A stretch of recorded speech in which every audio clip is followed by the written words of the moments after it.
making people feel welcome. That's the most important thing. Getting to run an event and see 50 people having an amazing time because of you, that's a high I can't describe. Having a positive environment in a store, it's crucial. Customers will go somewhere else if you don't build an environment where they want to play. When somebody comes in, no matter who they are, no matter their age, their gender, their race, their religion, anything, treat them with respect. Everybody. Treat everybody equally well.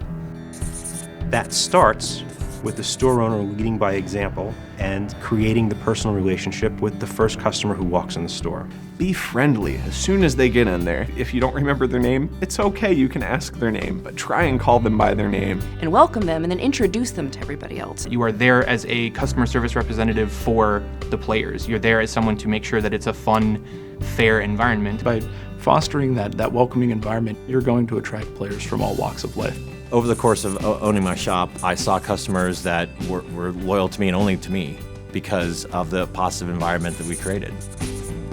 If you come across a point of conflict in your store, the worst thing you can do is deny it and pretend like it didn't happen. It can be difficult to confront that negative behavior, but it's a necessary step at any game store. The best solution, of course, is to talk to that customer first. Pull them aside, let them know the behavior that you're seeing isn't really acceptable. It's important to let that player know, hey, your actions are negatively impacting my other customers. Do you realize that when you say this, that it makes people feel like that? I sat down, I talked with a player who never had anything good to say about the games, even though he was incredibly invested. I started talking to him more and just getting to know him a little bit. He actually ended up becoming one of my champions. Like, he was one of the biggest recruiters for my store. I've seen a lot of really great success from stores who have taken it upon themselves to kind of make a store ethos. I think making your community part of what rules are posted in the store can help to grow consensus about how people should be acting. The number one thing would be a good person.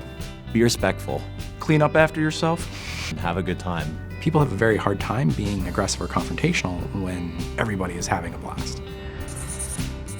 Using your player base to perpetuate whatever positive changes you've made goes a long way toward building long-standing positive relationships. Take your most engaged players that you have and enlist them up front to help you be ambassadors for the game and ambassadors for your store in helping welcome new people and teach new people. There are many resources that you can turn to for additional advice and examples and help. The most important thing is utilize the resources that are available to you. Go on to the WPN website and look at the tips that they have for new retailers. We have articles on our site about what's important to the health of a store. Having a diverse store community sends a message to any new customers you have, no matter who they are, that they will be welcome in this store. That makes them feel valued, that makes them feel special. And if you can make people feel valued and special, they're going to want to come back to where they get that feeling. And if that's in your store, you'll have them forever.